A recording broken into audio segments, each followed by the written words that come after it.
After visiting my wife's grave, my neighbor of 15 years stopped me in the driveway. "Richard, don't go inside. They're in there right now." I recorded everything. On her phone, I watched my daughter-in-law and her brother sitting at my kitchen table. I had just come from the cemetery. I go every Sunday. 31 minutes from my front door to Eleanor's grave. I've timed it so many times I stopped noticing I was doing it. I bring whatever is blooming in the garden that week, or if nothing is, I stop at the florist on Mercer Street who knows my name and keeps Ellie's favorites in the back. That Sunday, it was pale yellow dahlias. Ellie grew them along the south fence for 20 years. She would have found the florist arrangement inferior, and she would have been right, but she also would have laughed about it, which is why I keep buying them. I was 40 steps from my front door when Margaret grabbed my arm. Margaret Chen has lived next door for 15 years. She is 71 years old, 5 feet 2, and does not run. She was running. Her reading glasses were pushed up on her forehead, and she was breathing like she'd come from the far end of the yard, which was exactly where she'd come from, and her hand on my arm was tighter than I would have expected. "Don't go in," she said. She was already looking past me toward my windows. "Come to my house, right now." I have known Margaret for 15 years.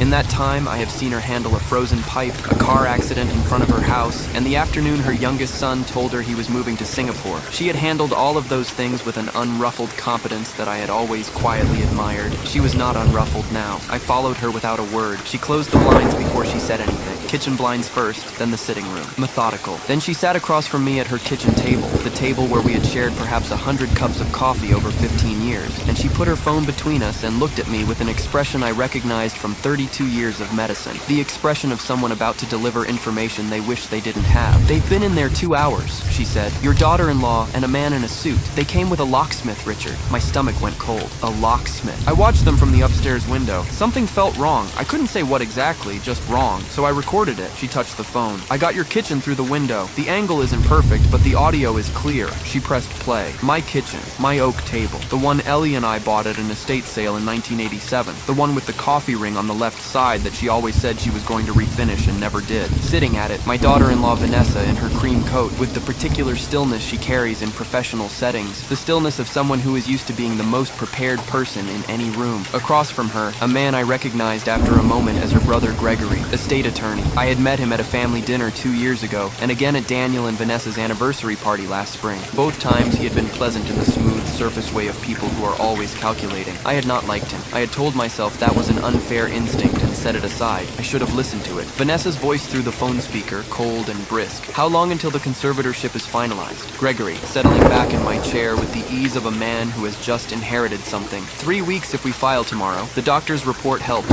Once a judge sees he's been forgetting things, acting erratic, he hasn't been acting erratic. The report says otherwise. A smile. "Dr. Morrison owes me a favor. Already signed. Moderate cognitive decline. Supervised care recommended. There is a thing that happens occasionally in surgery. A moment where you are working and you identify something that reframes everything you thought you were looking at. Not a surprise exactly. More like a correction. Everything shifts 2 degrees, and suddenly the picture is different and you can't unsee it. That is what happened in Margaret's kitchen. Vanessa. And the house? Gregory. Once you're conservator, the house, the investments, the trust, all of it. And Daniel, his share stays locked until he's 30. By the time he figures out what happened, it'll be too late. My grandson Daniel is 24. I watched Vanessa smile. The same smile she had given me at Thanksgiving when she reached across the table and squeezed my hand and called me Dad. Margaret stopped the video. The kitchen was very quiet. Outside, a car passed on the street. Somewhere a bird. The ordinary sounds of a Sunday afternoon arranged around a silence that had a shape to it. "I made 3 copies," Margaret said quietly. "Different drives, just in case." I looked at the phone on the table. Then I looked at my hands. The hands of a cardiovascular surgeon. 32 years of practice. Hands that had been inside people's chests and held their hearts and known, always, what the difference was between something that could be fixed and something that couldn't. "Why are you doing this?"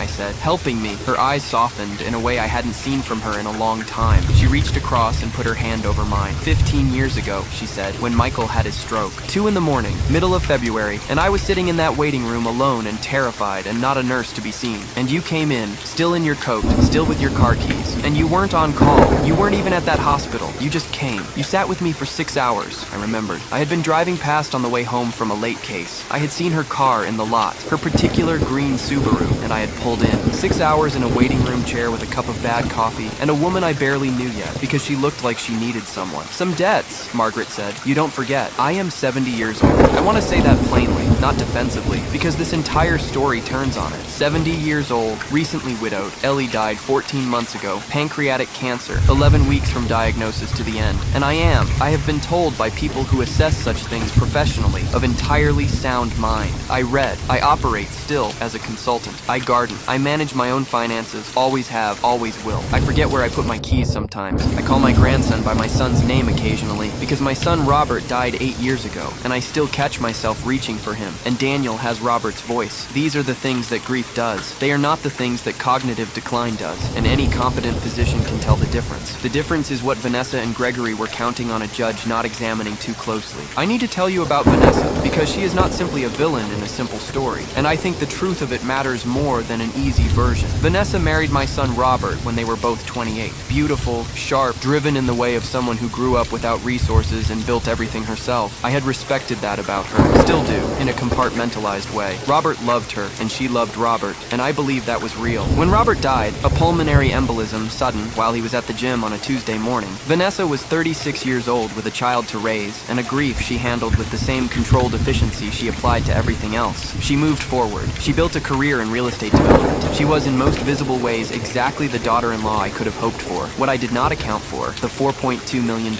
my estate. The house I built with my career. The investments I had managed carefully for 40 years. The trust Ellie and I had set up to pass properly to Daniel. I had never hidden any of this from family. That was not my way. And so Vanessa had always known the approximate shape of it. The way you know a landscape you see every day without calculating its exact dimensions. After Ellie died, I think the landscape started looking like something different to her. I don't know precisely when she brought Gregory into it. I don't know how long the plan had been developing. What I know is what Margaret's camera showed me and what the cameras I installed afterward recorded. And that is enough. I did not go home that night. Margaret offered her guest room. I thanked her and declined, because I needed to think without the weight of anyone's presence, even a kind one. I drove to the Marriott near the airport, paid cash, gave a name that was not mine at the front desk, which produced no difficulty because I am a 70-year-old man in a good coat, and no one scrutinizes 70-year-old men in good coats. I sat on the edge of the bed in room 314, and I did not turn on the television, and I did not call anyone for 45 minutes. I thought about Eleanor, about the way she approached problems, calmly, completely, without the noise of ego interfering with the work. She had been a better strategic thinker than me in most respects. I had always known this. I had sometimes wondered if she knew I knew. I thought, what would Ellie do? She would build the case first. She would not confront until she had everything. I picked up my phone. My first call was to Dr. Patricia Newton. Patricia Newton, MD, PhD. It is a board-certified geriatric psychiatrist with 20 years of practice, who I had known professionally since we were both fellows at the same hospital in the 90s. She is one of the most rigorous cognitive assessment physicians in the Pacific Northwest, and more relevantly, she is the specific sort of person who becomes angry when she hears that a colleague has signed a fraudulent medical report. I called her at 9:15 p.m.,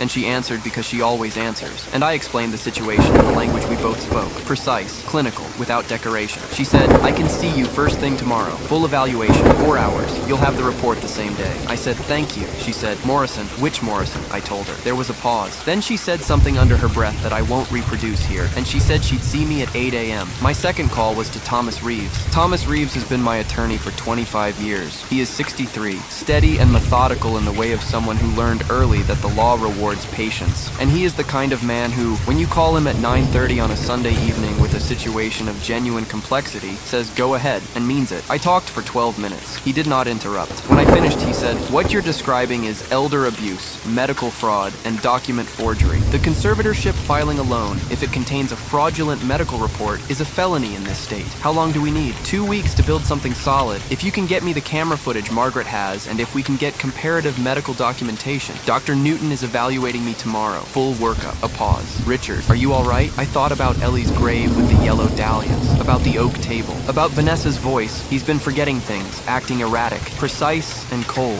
I will be, I said. Let me build this first. He said, 2 weeks. At 3 a.m., I drove back to my house. The locksmith they had used had changed the front and back locks. I have a background in building and renovation that my daughter-in-law had no reason to know about, and I have kept since the 90s a locksmith contact who has done work for me and for several of my colleagues over the years. I called him at a number I had memorized. He arrived at 3:20 a.m. with with the discretion of a professional who has learned not to ask questions about hours, and by 3:45 a.m., I was back in my own house with new locks that only I had keys to. Then I installed the cameras, 4 of them, Reolink models, wireless, feeding to an encrypted NAS server in the garage crawl space where they would not be found by anyone who didn't know to look. I positioned them for audio as well as video, one covering the kitchen and the dining room, one in the hallway, one in the sitting room, one with a view of the front entry. I had the system streaming to an app on my phone within 2 hours. I went back to the hotel before dawn. I watched my own living room from room 314. The footage from the first day, nothing. Vanessa tried her new key at 10:15 a.m. and found it didn't work. I watched her try it 3 times, then stand on my front porch and look at the door with an expression I had never seen on her before. Not the composed professional face, not the warm daughter-in-law face, but something much older and less managed. A flash of calculation working out what the dead key meant. She called someone. Gregory, I assumed. Then she left. Day 2. Vanessa's voice on the phone in my kitchen. Clearly not knowing I had given her access through the back window I had deliberately left unlocked because I wanted to see what she did when she got in. He hasn't come home. Do you think he figured it out? And Gregory's voice through the speaker. Comfortable and dismissive. Impossible. The old man doesn't suspect a thing. The old man. I am a retired cardiovascular surgeon with 3 decades of practice, a published researcher, and a man who has been navigating difficult information his entire professional life. I sat in room 314 at 8:47 p.m. watching this on my phone and I thought, the old man. I saved the clip. I backed it up in 3 locations. I sent a copy to Thomas Reeves. His text back, Exhibit C. Good evening, Richard. Day 8. Both of them in my sitting room. Drinks poured. My scotch I noticed from the cabinet above the refrigerator. Gregory's voice. How much is the estate worth? And Vanessa, precisely, 4.2 million, including the house. Gregory. And my cut? Vanessa. 30%, like we agreed. Gregory raised the glass. Not bad, he said, for a few forged signatures and a confused old man. I watched him take a sip of my scotch. I noted the timestamp. I saved the clip. I sent it to Reeves. His response arrived 11 minutes later with a single word. Perfect. Dr. Newton's evaluation report ran 19 pages. She assessed language function, executive function, memory, processing speed, visuospatial ability, and emotional regulation across a 4-hour session that I found, honestly, somewhat tedious but not difficult. At the end of it, she walked me through the results with the directness I had always appreciated in her, then sat back and looked at me. Your scores are in the 91st percentile for your age cohort, she said. Across all domains. She paused. Whoever signed the Morrison report was either catastrophically incompetent or committed fraud. Based on what you've described, I know which. She submitted her formal assessment to Reeves as Exhibit A. She also filed a formal complaint against Dr. Morrison's medical license with the state licensing board, which is not something I had asked her to do, and which she did entirely on her own professional judgment. He used my field to enable the abuse of a patient, she said when I asked. That's not something I'm able to let pass. The licensing board investigation began within 5 days. Meanwhile, Reeves had identified 3 separate legal violations in the conservatorship filing Gregory had prepared. The fraudulent medical documentation was the most obvious, but there were 2 others: a misrepresentation of my financial competency based on fabricated documentation, and an undisclosed conflict of interest in the court filing. Gregory had not disclosed his relationship to the petitioner, which in conservatorship proceedings is required. 3 independent grounds for dismissal, 3 separate felonies in various stages of commission. We could move now, Reeves told me on day 11. We have enough. Not yet, I said. I want the conversation about the split on record. I want Gregory explicitly on camera agreeing to the fraud. Richard, 2 more days. He let out a breath. 2 more days. I called Daniel on day 13. Daniel is 24 years old, Robert's son, built like his father, but with Vanessa's precision and Robert's warmth mixed in a way that made him, from the moment he was born, the most essentially decent person I have ever known. He is in his 2nd year of graduate school, studying environmental engineering, living in the apartment I helped him furnish when he started. He calls me every Sunday evening, and he calls me Grandpa in the slightly formal way of a young man who was raised by parents who valued formality, and when I call him out of the blue on a weekday afternoon and ask him to come over, he comes. He arrived 40 minutes later, looking nervous in the way he always looked nervous when he suspected something was wrong with me. The careful eyes, the way he stood slightly closer than necessary. He is the kind of person who has always been attentive to people he loves, and doesn't quite know what to do with the attentiveness. I sat him down. I put the tablet on the table between us. I pressed play. I watched his face. I have delivered difficult news to families my entire career. I have sat across from spouses and parents and children and told them things that changed their lives in a single sentence. And I have learned to read what happens to a face when something arrives that it cannot immediately process. Daniel's face went through it in stages. First confusion because he was hearing his mother's voice, and his mother's voice was saying things that did not fit into the category of his mother. And then something that was trying to be disbelief but kept running into the clarity clarity of what he was hearing, and then the collapse. He couldn't look at me when it ended. "I didn't know," he said. His voice was wrecked. "I swear to you, Grandpa, I didn't know any of it." "I know," I said, "and I did. I had watched 14 days of footage. Daniel appeared and none of it. The conservatorship, she's filing it to take—" He stopped, tried again. "She was going to lock me out until I was 30. She was going to take everything and I wouldn't even—" "Yes." He put his face in his hands. I let him be there for a moment. Then I said, "Daniel, I need something from you." He looked up. "Go home. Act normally. Let her believe nothing has changed, and I am still the confused old man who hasn't come home and doesn't know what she's doing." I looked at him steadily. "Can you do that?" He wiped his face with the back of his hand. The jaw went tight. Robert's jaw, the same set Robert had when he had made a decision. "Yes,"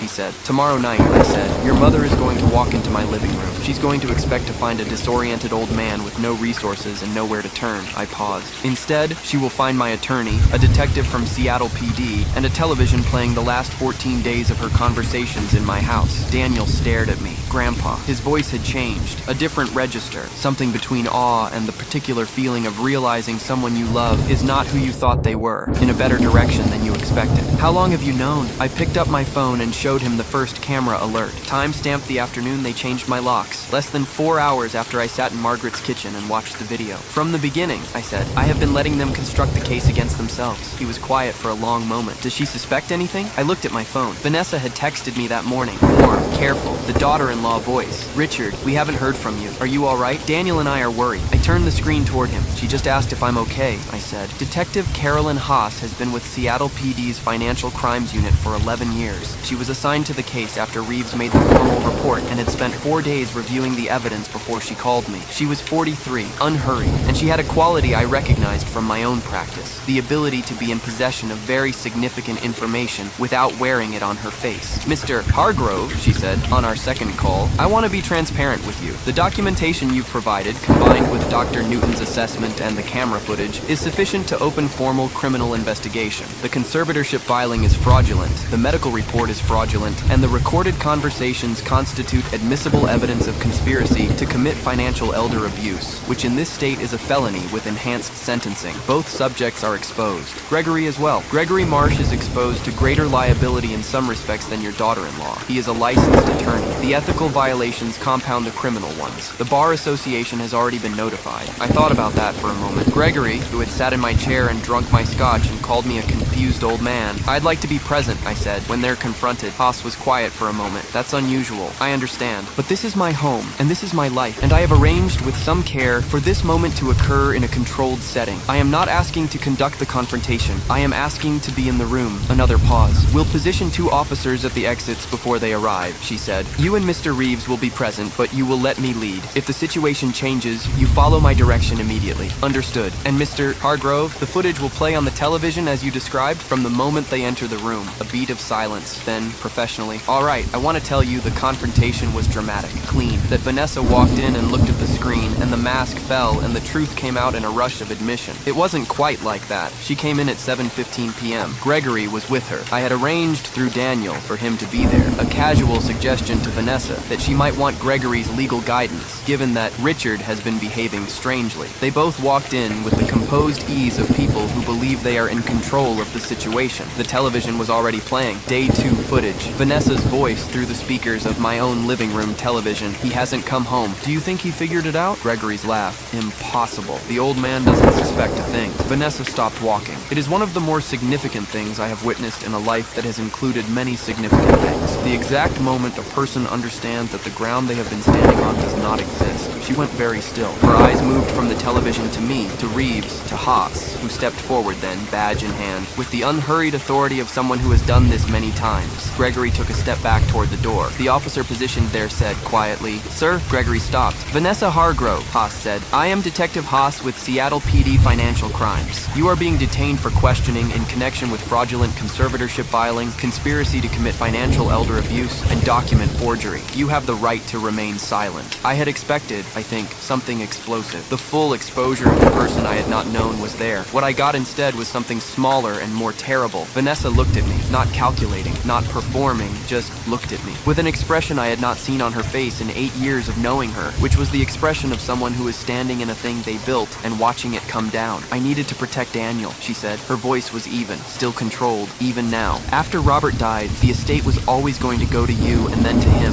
and I was just adjacent to it, always adjacent. I built a life, and I was still just, you could have talked to me, I said. She looked down at the floor. I know, she said quietly. I know that. It is the only moment in this entire story that I have not been able to fully process, and I say that honestly. Whatever else she was, and whatever she did, and whatever the next chapter of her legal life looked like, in that moment, I believed her. Not as an excuse, not as a reason to change what was happening, but as a human truth. She had been afraid, and afraid people do not always do the thing that makes sense. Robert would have been heartbroken. Gregory, for the record, said nothing at all. He asked for his attorney before Haas had finished the Miranda warning. Here is what followed, in the direct sequence. Gregory Marsh, JD, was charged with 4 counts: conspiracy to commit elder financial abuse, filing a fraudulent legal document, suborning perjury in the fraudulent medical report, and professional misconduct. He surrendered his law license during the proceedings rather than face disbarment. He accepted a plea agreement that included 32 months in a state correctional facility and 5 years of supervised release. Vanessa Hargrove was charged with 3 counts: conspiracy to commit elder financial abuse, filing a fraudulent conservatorship petition, and first-degree forgery in connection with the insurance policy modification. A discovery Reeves's financial review had turned up in week 2. She did not take a plea. She went to trial. The jury took 11 hours. She was convicted on 2 of the 3 counts and sentenced to 14 months with 3 years of supervised probation and permanent removal from any trustee or conservator role. Dr. Morrison lost his medical license. The state licensing board moved quickly once Newton's formal complaint was combined with Haas's investigation. His practice was closed by the end of the year. The conservatorship petition was dismissed with prejudice. Daniel was there for all of it. Every hearing, every filing, every date. He sat beside me in the courtroom, and he did not look away from his mother, even when it was hard, which it was, every time. He has Robert's quality that way, the willingness to be present for difficult things instead of protecting himself from them. When the verdict came down, he put his hand on mine, and he didn't say anything, which was exactly right. He is living in the house now, in the upstairs room that was his father's as a boy. He is finishing his degree. He comes home for dinner on Tuesdays and sometimes Thursdays, and on Sundays we both go to the cemetery. Robert's grave is 30 meters from Eleanor's, and we stand there for a while in the way of people who have learned that grief does not require any particular activity. Margaret and I have coffee every Wednesday morning. We have done this since all of it ended. It started as a check-in and became a habit, and is now simply the thing we do. She is at 71 one of the sharpest people I know, and she has a dry wit that Ellie would have appreciated enormously. Sometimes I think about what would have happened if she had not been at her upstairs window that afternoon, if she had not felt the thing that felt wrong, if she had let her curtain fall. I have thought honestly about what my life would have looked like from the other side of a fraudulent conservatorship, trapped in the architecture of a lie about my own mind, stripped of my house and my trust and my freedom by 2 people eating my food and calling me dad, while Daniel waited, unknowing, a decade away. I have thought about it. I do not spend long with it, because here is the truth. They had assessed me and concluded I was manageable, that my age was a vulnerability, that my grief over Eleanor was a lever, that a confused old man would not look carefully, would not build quietly, would not know how to dismantle a thing that had been built against him. They were 32 years of surgery and 50 years of careful attention wrong. I visited Ellie last Sunday. Yellow dahlias from the florist on Mercer Street. I told her what happened, all of it. She would have had opinions. About Vanessa, about Daniel, about my methodology. She always said I was too methodical, that I turned everything into a procedure. She would have said that, and then she would have admitted the procedure worked, and we would have argued pleasantly about it for 45 minutes over dinner. I miss her, but I know what she would have said about all of it in the end. She would have said, you paid attention. She would have said, that's what you've always done. She would have been right.